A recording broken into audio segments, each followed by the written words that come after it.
Bonjour tout le monde et bienvenue à ce nouveau tutoriel sur configuration EK. Aujourd'hui, nous allons parler des DVTI pour Dynamic Virtual Tunnel Interface ou alors interface tunnel virtuel dynamique. Mais avant de parler de cette technologie, nous allons faire un petit rappel sur la technologie IPsec.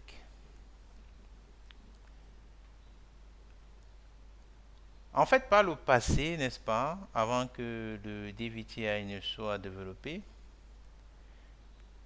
les entreprises voulant communiquer d'un site A, par exemple, à un site B, sur des longues distances, n'est-ce pas, déployaient des tunnels VPN, des tunnels, n'est-ce pas, déployaient du VPN en s'appuyant sur les moyens de chiffrage qu'offre l'ensemble des protocoles IPsec.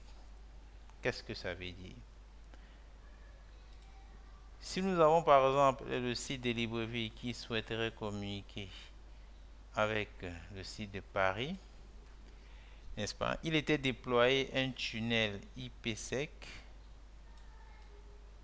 Il était déployé un tunnel IPsec entre ces deux sites. Ceci permettait, n'est-ce pas, à Libreville de communiquer de façon sécurisée sur Internet vers Paris.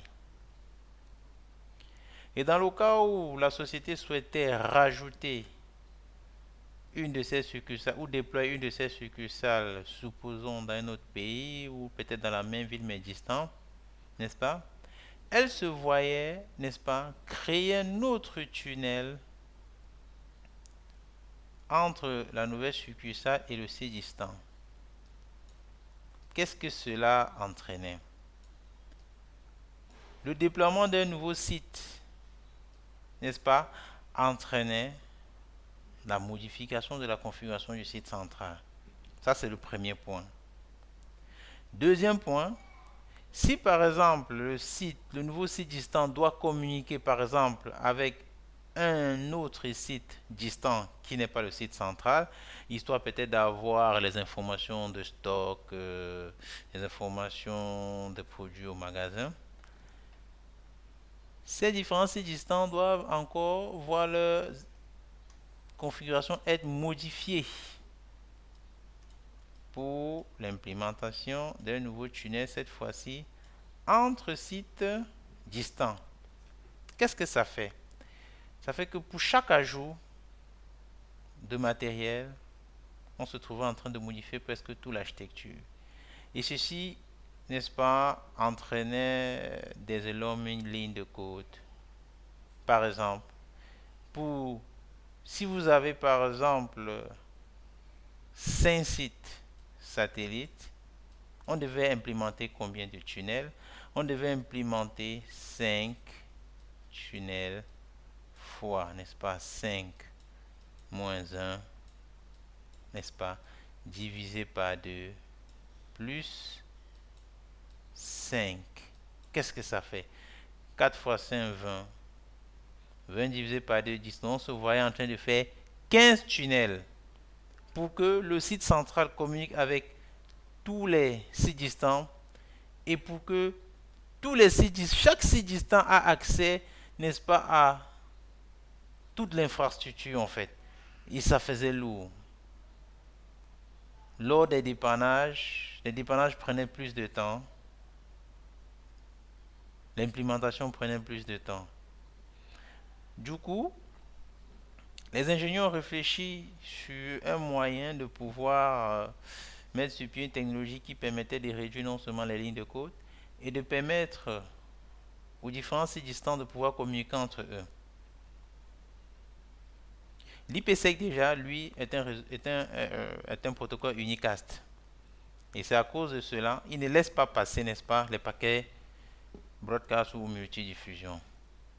Du coup, qu'est-ce que les ingénieurs se sont dit? Il nous faut mettre sur pied un protocole capable de faire passer des paquets multidiffusion afin que les routes ou alors les réseaux soient annoncés dans tout le réseau. D'où le déploiement, d'où la venue de la technologie DVTI. Quels sont les avantages des DVTI? Quels sont ces avantages? DVTI procure comme avantage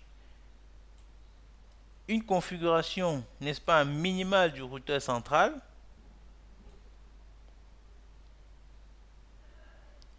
une diffusion, une diffusion des routes dans les tunnels, une diffusion des routes au travers du tunnel grâce au protocole multicast tel que OSPF et UGRP. De ce fait-là, il est donc possible pour nous que, après avoir déployé le site central ou le siège social, le déploiement des sites distants ne nécessite aucune configuration nouvelle aux côtés du site principal. Et nous avons la possibilité de chiffrer nos données grâce encore au protocole IPsec. Mais le chiffrage est fait sur quoi? Sur l'interface de sortie. Parce que dans le DVTI, n'est-ce pas, le site central, dans le site central, nous configurons, n'est-ce pas, un modèle de tunnel. Ce qui fait qu'à chaque fois qu'une session est sollicitée par un site distant, un tunnel est créé. Voilà pourquoi on parle de virtuel. Un tunnel est créé en s'appuyant sur ce modèle-là. Et quand le tunnel est créé, ce tunnel établit la communication avec le site distant qui, n'est-ce pas, a initié la demande. Et grâce au DVTI, il est possible donc à un site distant de communiquer non seulement avec le site central, mais aussi de communiquer avec le site, un autre site distant en passant par le site central. Donc, sans toutefois tarder, nous allons passer, n'est-ce pas, à la configuration. Nous allons passer à la configuration, n'est-ce pas, de nos différents équipements, histoire de vous montrer un peu comment cela fonctionne. Et un des points à ne pas oublier, c'est que grâce, n'est-ce pas, à la technologie DVTI, il est possible désormais d'implémenter ou alors de ségréguer les trafics. Ça veut dire de la QS peut être implémentée.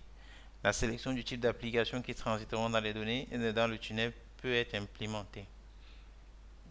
Donc, sans toutefois tarder, nous allons commencer par configurer notre réseau Internet. Déjà, notre schéma, comment il se présente. Ici, nous avons notre site central qui est Libreville, siège social. Avec comme LAN, nous avons pris deux LAN qui sont représentés par des lookbacks. Nous avons un détachement de la société du côté de Paris et du côté de Douala. Donc l'idée est de faire communiquer tous ces réseaux, n'est-ce pas, entre eux. C'est ça l'idée. Parce que le gars de Douala peut, n'est-ce pas, interroger, on peut dire, le stock côté de Libreville. Libreville faisant comprendre que nous n'avons plus de stock, le gars va se rabattre vers Paris pour voir, pour lui poser la question, est-ce que vous avez du stock? Vous me les envoyez. C'est ça le but en fait du DVTI. C'est de faciliter la communication d'un site A à un site B sans pourtant, n'est-ce pas, dépendre d'un autre site. C'est ça l'objectif. Et aussi l'objectif est de réduire les lignes de code dans les équipements afin de faciliter le dépannage en cas de problème. Sans toutefois tarder, nous allons commencer. Là, c'était déjà là. Nous allons configurer notre Internet. Nous allons configurer notre Internet selon ce qui est là.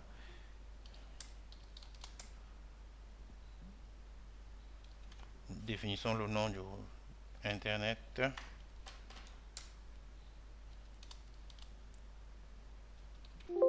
Désactivons la recherche de résolution de commande. Nous configurons les interfaces qui sont pour nous des interfaces WAN.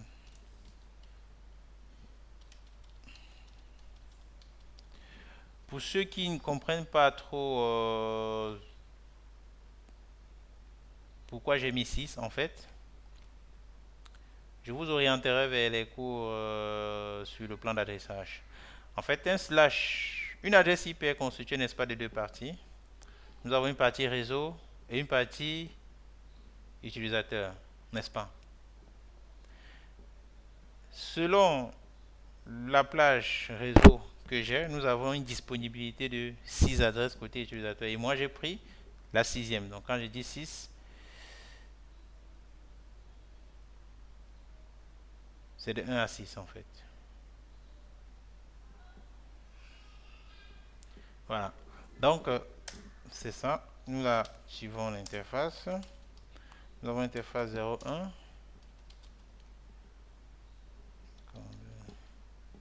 Nous mettons aussi 6. Nous activons l'interface 0/2.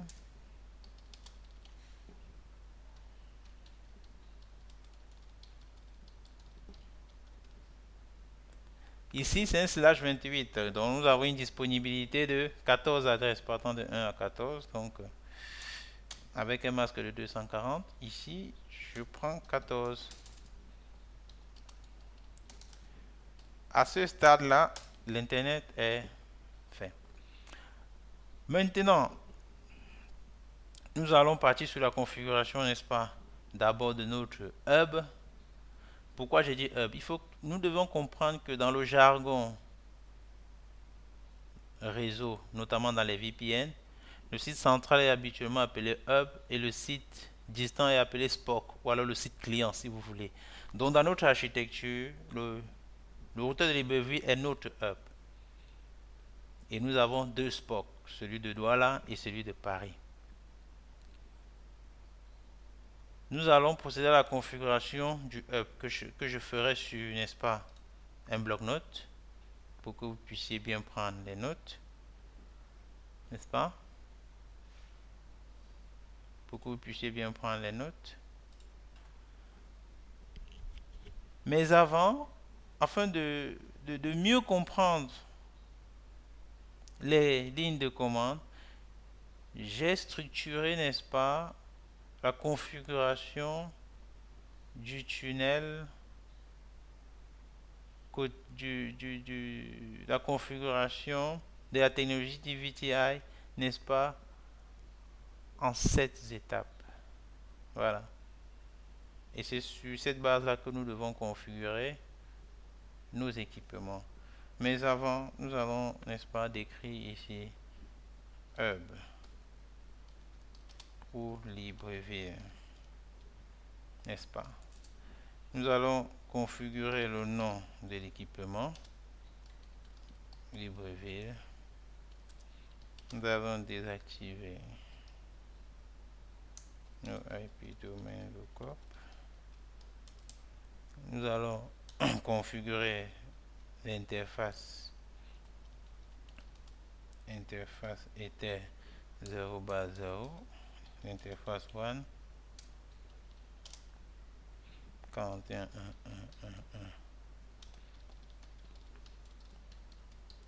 Nous l'activons, nos shots. Nous allons configurer l'interface lookback 0, qui est l'interface qui nous permettra de faire monter le tunnel. Voilà. IP adresse 192.168.1.1.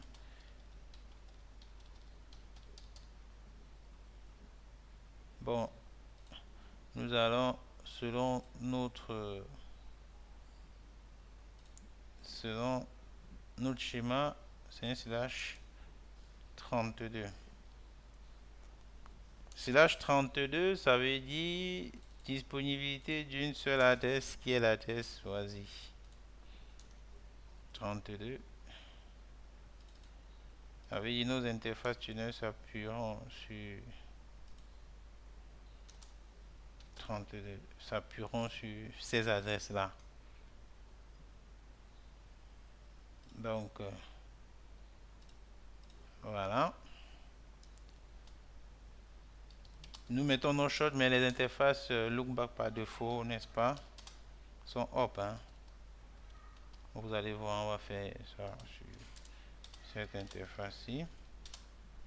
172.16.10.1. Maintenant, puisque nous devons aller sur Internet, nous allons définir la route par défaut.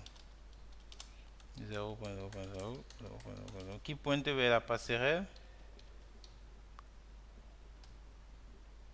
qui est sur l'Internet. Maintenant, à ce niveau-ci, nous allons commencer par décrire nos étapes. Étape 1. Nous allons définir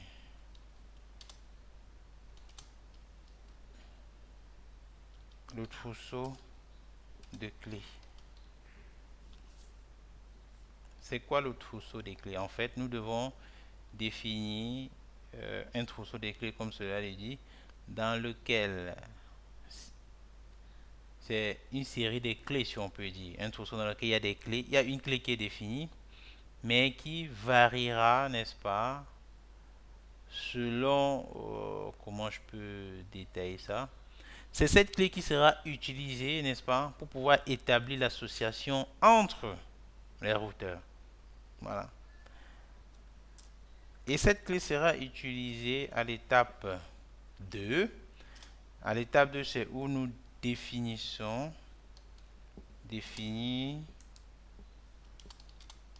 la stratégie phase 1. La stratégie Internet Key Exchange, là où nous parlons de ISAKM. Voilà. Maintenant, dans l'étape 3, nous avons défini, nous allons créer une stratégie. Nous allons créer une stratégie EK phase 2 qui concerne l'IPsec en fait. Voilà. Ces deux premières phases ont pour but d'établir l'association entre les deux routeurs, si vous voulez, les accords. Ils font monter un tunnel, n'est-ce pas? Et celui-ci a pour but de chiffrer les données qui passeront dans ce tunnel. À l'étape 3, contrairement à l'implémentation IPsec, nous allons définir un profil IPsec. Ce profil IPsec contraindra en son sein la stratégie phase 2. Profil. Définir le profil IPsec. À la phase 5, nous allons créer notre modèle d'interface, notre modèle virtuel, notre template qui sera copié à chaque fois pour pouvoir monter le tunnel. N'est-ce pas? Phase 5. Créer le virtual template. À la phase 6 maintenant, parce que nous avons dit c'est sur cette phase. À la phase 6, nous allons créer le profil ISAKM.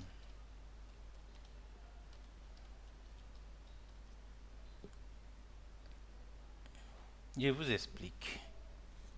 Ce profil ISAKM contiendra, n'est-ce pas, les paramètres.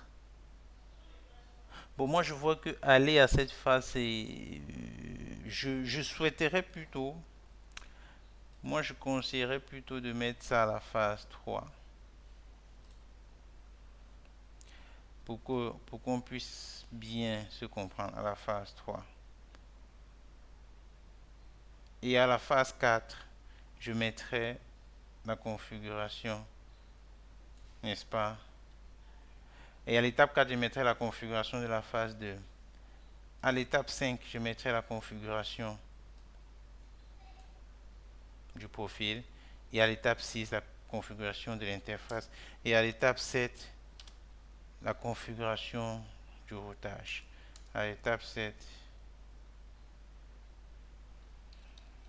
config du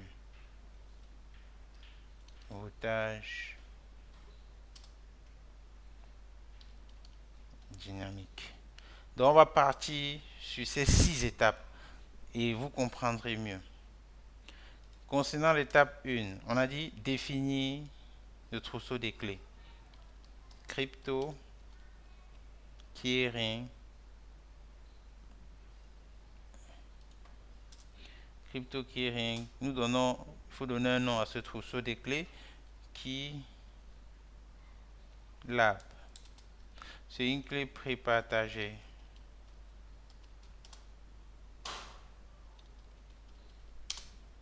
Puisque nous sommes dans le hub, nous partons du principe que le hub ne connaît pas les adresses IP publiques des sites distants. Nous partons de ce principe. Le hub ne connaît pas. Donc, puisqu'il ne connaît pas, nous allons mettre l'adresse inconnue 00. Par contre, puisque nous sommes dans un lab, nous aurions pu mettre ces adresses-ci. Vous voyez? Nous aurions pu mettre ces adresses publiques là. Nous aurons pu les mettre. Et nous pourrions voir après dans le dépannage. Nous aurons pu les mettre. Donc, nous mettrons ceci et nous définissons la clé. Notre clé, c'est qui arrobase 1, 2, 3, 4, 5. Nous partons à l'étape, toujours, nous partons dans la phase 1. Dans la phase 1, nous devons définir la stratégie crypto Isakem policy. Nous mettons la séquence. Ici, quel encryptage, quel algorithme de cryptage nous avons utilisé? 3DS. L'authentification, c'est prépartagé. Le hachage qui doit être utilisé, MD5. Le groupe Hitman, c'est 5. Pardon, 5. Ce chiffre-là, plus il est élevé, plus l'algorithme est plus costaud en fait. Plus le chiffrage est, on peut dire, est robuste. Lifetime. C'est quoi le lifetime? Le lifetime, c'est la durée. C'est le temps que mettra la session après qu'elle soit établie, que mettra la session Isakem.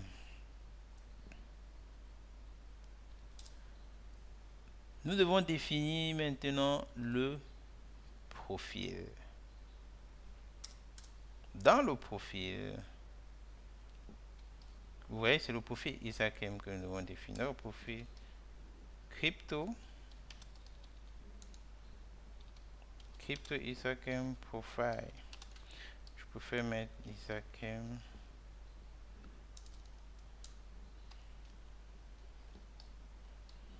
profile. Dans le profil, nous allons dire match identity. Donc match le profil avec l'adresse distance ici.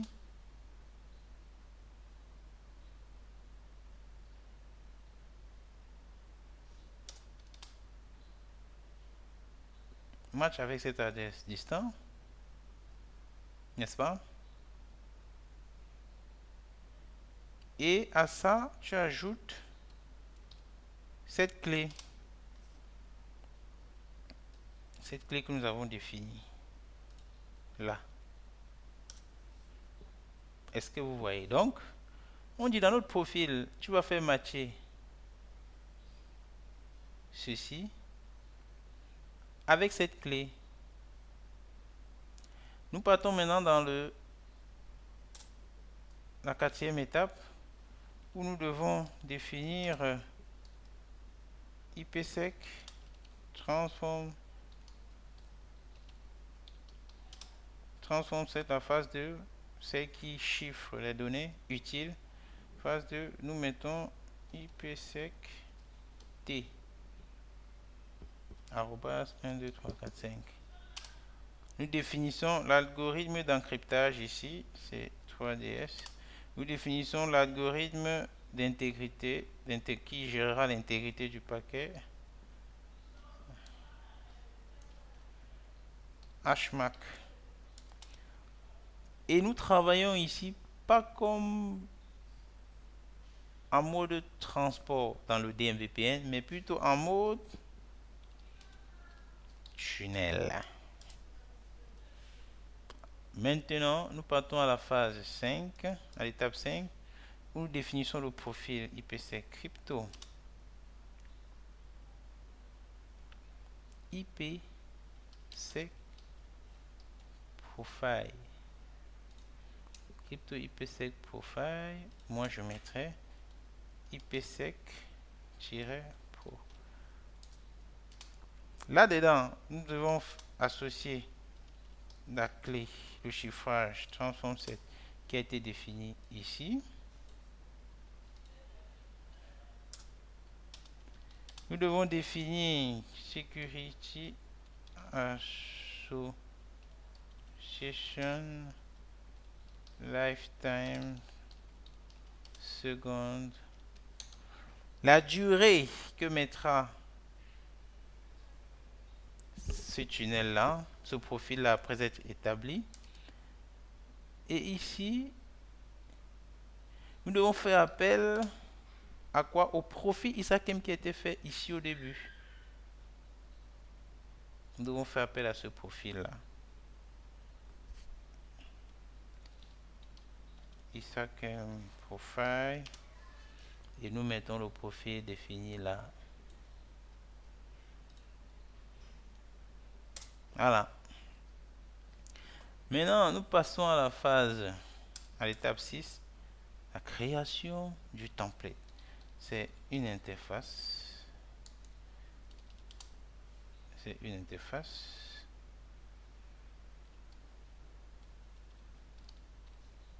Virtual template. Chez nous, nous mettons 1. Définition de type, c'est un type tunnel. Cette interface n'a pas d'adresse IP, mais travaillera avec la loopback que nous avons définie très haut. On nomme Beret loopback 0.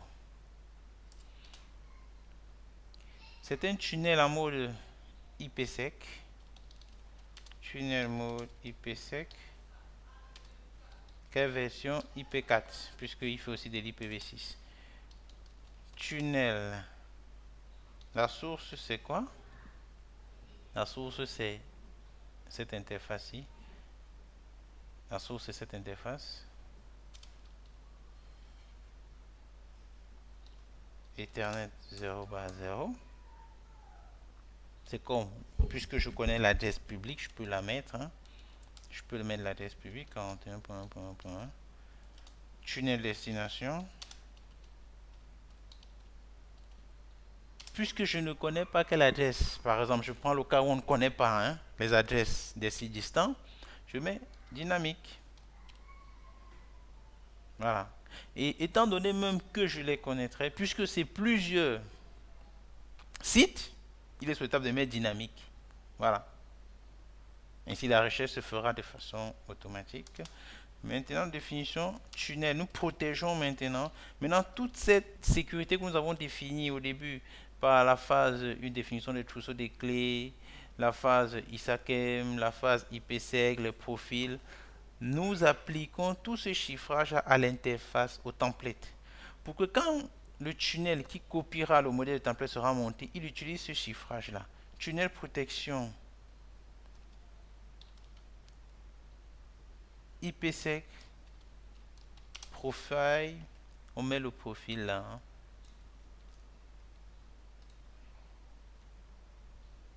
Nous définissons, n'est-ce pas, le profil. Est-ce que la configuration est terminée? Non. Il faut, n'est-ce pas, associer ce template au profil ISAKM. Donc, nous devons venir ici définir cela. Cela se fait sur le hub virtual template. C'est le template combien? 1. Dernière phase de notre configuration, le protocole de routage. Nous allons utiliser EIGRP 10. Nos auto-sommaries, nous définissons la sommarisation de route. Nous définissons les réseaux qui sont annoncés. 192.168.1.1.1. Le worldcast c'est 000. Network 172.16.100.0. Le worldcast est ceci. Donc, nous avons fini la configuration de Libreville. Nous pouvons l'appliquer simplement dans notre hub de façon progressive, histoire de voir où il se trouve, où nous pourrons identifier une quelconque erreur.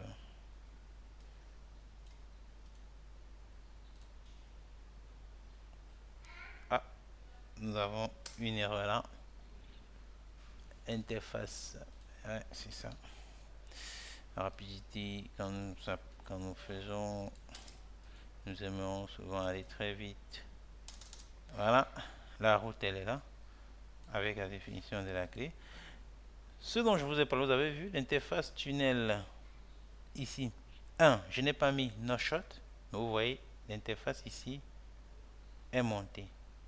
L'interface ici est montée, pourtant là, je n'ai pas mis no shot. Donc, ça conclut, ça confirme bien ce dont j'ai dit.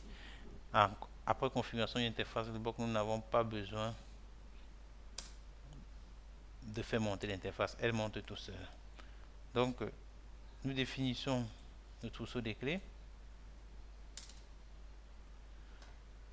Nous définissons les paramètres ISAKEM, stratégie, authentication,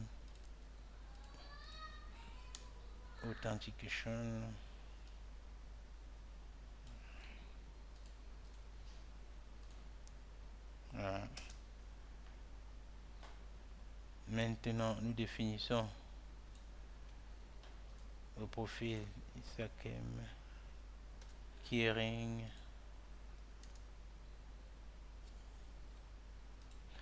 En fait, c'est bien de faire au fur et à mesure parce que ça nous permet, n'est-ce pas, de corriger, quoi. Nous n'avons pas la maîtrise totale des commandes, voilà. Donc, ça nous aide aussi à mieux comprendre. Donc, maintenant, le profil ici, le profil IPsec. Voilà. Je crois que nous devons mettre là. Voilà, c'est plutôt le S au lieu du E.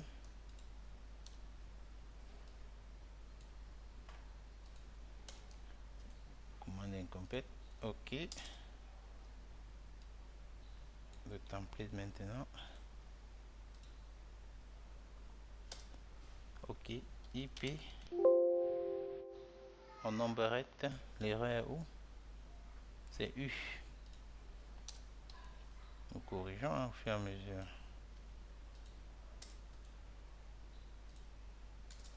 Voilà, maintenant la partie routage.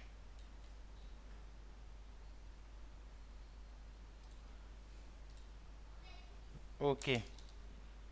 Donc, si nous regardons bien, nous avons une interface virtuelle. Nous avons un template virtuel qui est créé là. Pour le moment, il est down, n'est-ce pas?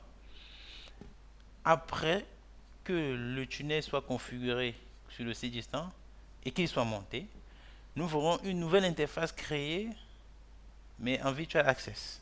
Donc, ce que nous allons faire, c'est quoi? Afin de mieux voir comment les étapes IPsec se comportent, nous mettons ici un debug, n'est-ce pas? Crypto ISAKEM. Sachant que les configurations de part et d'autre d'un tunnel doivent être identiques, à l'exception des adresses IP et de certaines déclarations, nous allons nous servir de ceci, de ce template-ci pour ce qui est de Paris. Nous changeons le nom. Paris, c'est l'interface 42.2.2.2. La loopback de Paris que nous allons utiliser, c'est ça. 2.2, la lookback 2 de Paris, ici c'est 2,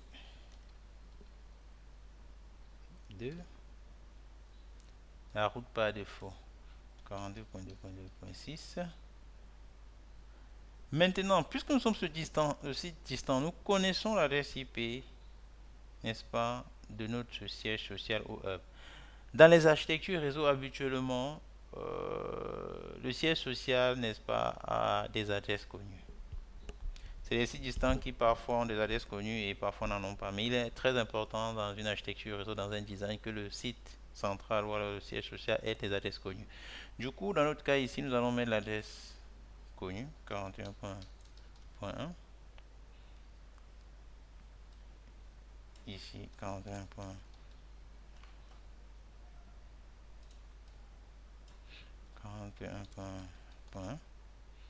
Voilà. Plus besoin de déclarer l'interface virtuelle ici. Je suis le site distant.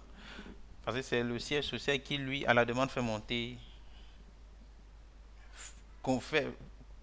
Qui, à la demande, crée une interface virtuelle en s'appuyant sur le modèle que nous avons défini. Du coup, ici, nous définissons plutôt une interface tunnel que nous allons appeler interface tunnel 0 qui s'appuie sur sa lookback. Ici, son interface source Ethernet 0/1. La destination, on la connaît. Point 1. Pour ce qui est de routage au SPF. Voilà. Donc nous pouvons commencer la configuration de Paris. Là, puisque les commandes ont été corrigées et autres.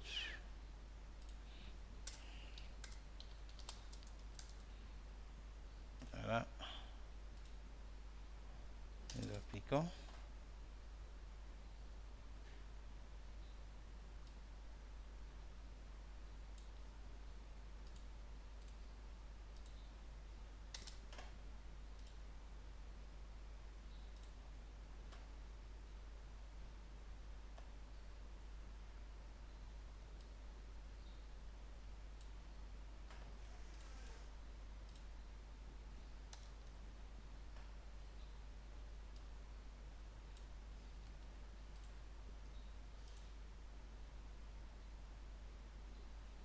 C'est normal, c'est interface. Du coup, tous les commandes qui suivent sont pas acceptées.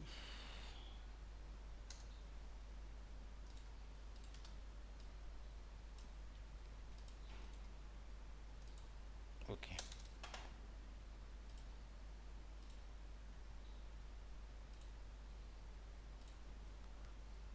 Vous allez voir, quand nous allons mettre de l'ESPF, n'est-ce pas? Quand nous allons mettre de l'ESPF, qu'est-ce qui va se passer? De l'EGP, qu'est-ce qui va se passer? Nous savons qu'il y a l'équipe à live EGP qui se font, je crois, tous les 10 secondes, quelque chose comme ça. L'équipe à live va chercher à monter pour joindre le voisin et du coup, ça va entraîner, n'est-ce pas, la montée du premier tunnel ISACM et du deuxième tunnel IPsec. Observons. Voilà. To show IP interface brief. L'erreur est où? L'erreur est là. Nous n'avons pas changé les adresses ici. Nous n'avons pas... ici c'est 2.2, c'est bon. Interface. Nous sommes dans Paris.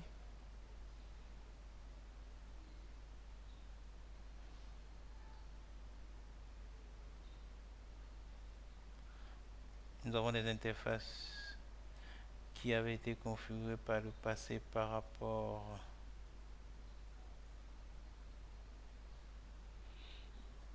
Nous avons des interfaces qui avaient été configurées par rapport au lab précédent.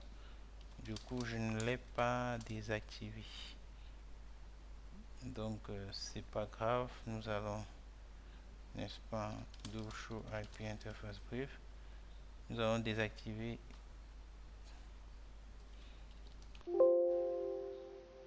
défaut l'interface était 0/0 était 0/2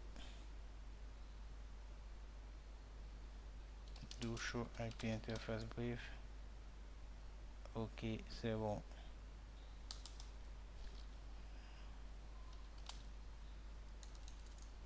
Do show run.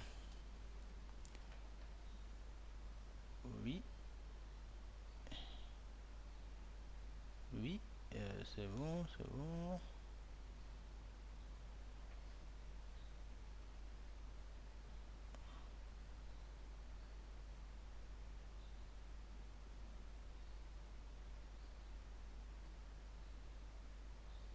C'est bon.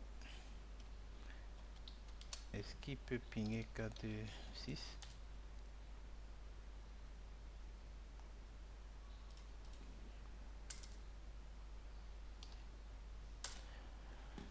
Internet n'a pas été configuré apparemment. Voilà pourquoi c'est pas monté. Ah oui, Internet n'a pas été configuré. Bon, configurons très rapidement Internet, n'est-ce pas? Hostname, Internet, no IP, domaine, lookup, 0/0, 41, 6,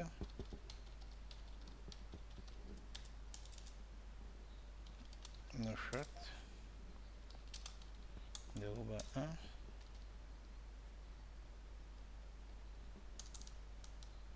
2.2.2, no shot.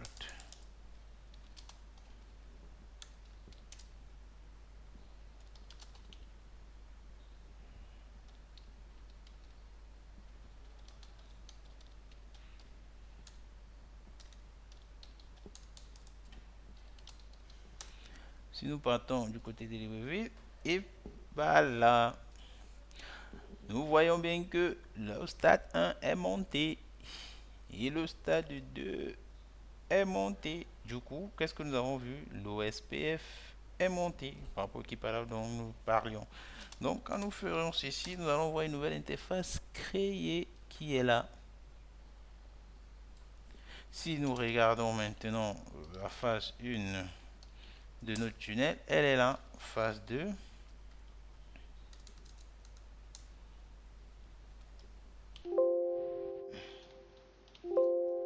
Phase 2, elle est là. Voilà. Voilà. Du coup, je peux joindre l'interface de Paris simplement. Ici, je fais une trace vers cette interface de Paris. Oui. Pourquoi? Parce que le tunnel est monté avec quelle interface? Vous allez voir, show IP interface brief. Le tunnel est monté avec quelle interface? Le tunnel est monté avec cette interface. Bon, maintenant, essayons de pinguer l'interface lookback 2. 172.16.200.2.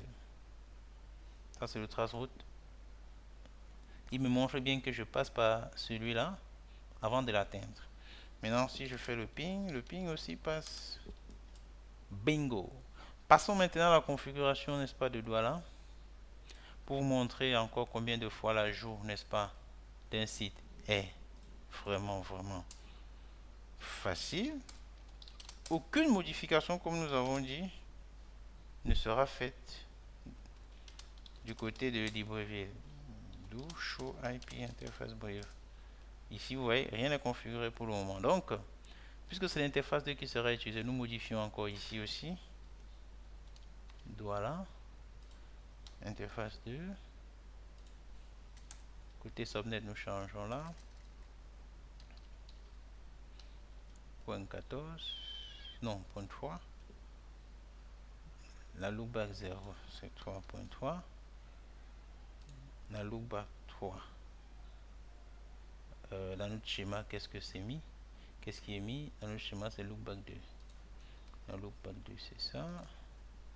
53. La gateway. Point 3.14. Le C distance, ça ne change pas, comme on a dit. Tout ne change pas. On descend. Ici, ça ne change pas. Voilà. Par contre, au niveau de l'OSPF, oui. De l'EGP, pardon. 50. OK. Et je vais lancer un debug ici. Debug crypto Isaka. Voilà. Donc, je prends jusqu'à là. Je vais à Douala. Je colle. Bien joué.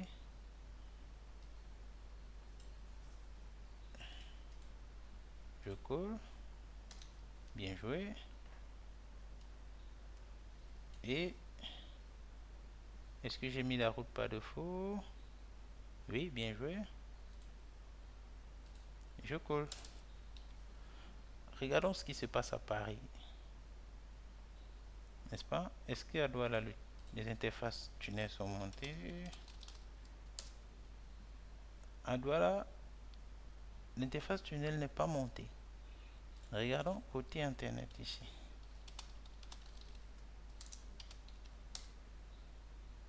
Interface 2, c'est bon.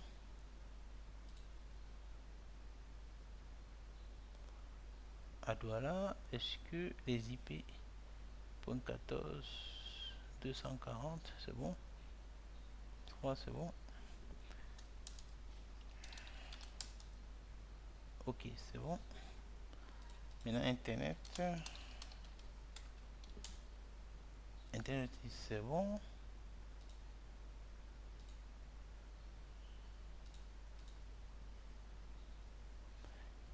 Qu'est-ce que nous constatons? Que ici notre... Ouais, là nous sommes à Paris. Voilà. À Paris nous voyons l'OSPF. Le IGRP est tombé. L'interface du tunnel est montée. Le IGRP là est monté à nouveau. Et qu'est-ce que nous avons à Douala? Un show crypto. Isaac SA. Nous n'avons rien. Pourquoi? Parce que rien n'est initié. Ce que nous devons faire, c'est quoi? Inition, voir par ici. 172.16.2, 100.2.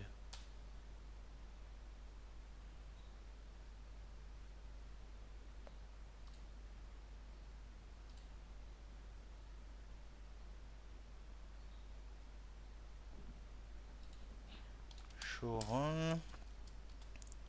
À l'UGRP, c'est bon. Au niveau des interfaces, 53, c'est bon.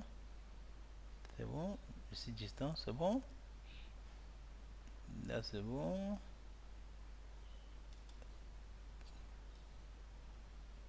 La route par défaut aussi, c'est bon.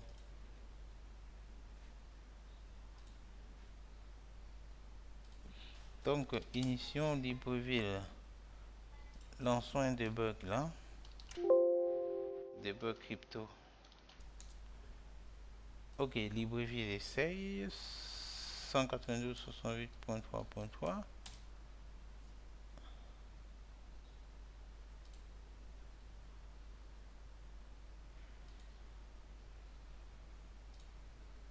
Voilà, il y a un souci. Le souci, c'est où?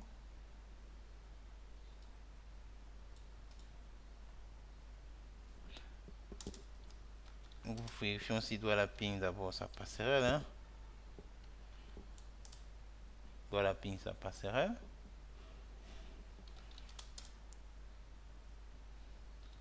Interface tunnel 0. Short. Non short.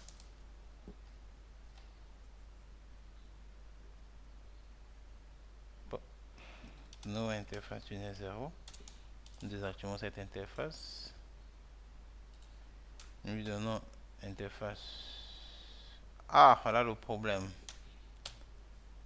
Voilà le problème.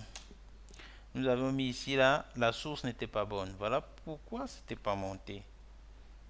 Voilà pourquoi c'était pas monté. La source n'était pas bonne. Voilà. Bingo. Ça fait du bien aussi parce que nous dépendons en même temps, hein. Donc, phase 1 complète, phase 2 complète. Dès que je l'ai mis, boum, il est monté. Ce qui fait que si j'essaye de pinguer Paris, je suis censé voir, hein, Show Crypto.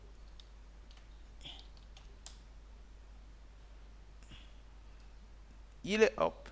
Donc, je peux joindre, n'est-ce pas, annulons le debug, annulons le... Je peux joindre, si je fais une trace route vers le 172.16.200.2, notons que je suis ici et je veux atteindre là, nous verrons que nous passerons par Libreville avant de joindre là. Et si nous faisons un regard Show IP Route EGP, nous voyons bien que nous avons le réseau de Paris, nous avons le réseau de Libreville, le réseau de Paris, le réseau de Libreville, le réseau de Paris. Et c'est pareil. Si nous mettons à Paris Show Route, mettons même EGP, voilà. Nous avons le réseau de Douala, le réseau de Libreville, le réseau de Libreville et le réseau de Douala. Nous pouvons sauvegarder nos configurations. Et si nous avons un quelconque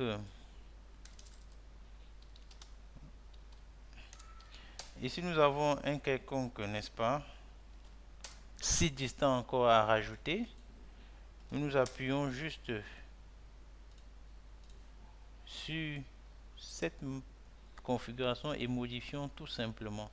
Et nous pouvons constater que, n'est-ce pas, lançons, n'est-ce pas, un ping continu vers 172.16.200.2 et lançons une capture. Nous verrons que la donnée est bien chiffrée. Nous verrons ensemble. Ouais, les paquets sont encapsulés. Voilà, donc si nous stoppons là, nous voyons que les données partent d'abord à les données qui de Douala vers Paris, et ensuite grâce au protocole de routage Paris, n'est-ce pas, les données partent, n'est-ce pas, de Douala vers Paris, et grâce au protocole de routage Paris a dans sa table de routage Libreville, pardon, a dans sa table de routage la destination pour joindre Paris. Voilà, les paquets sont bien encapsulés.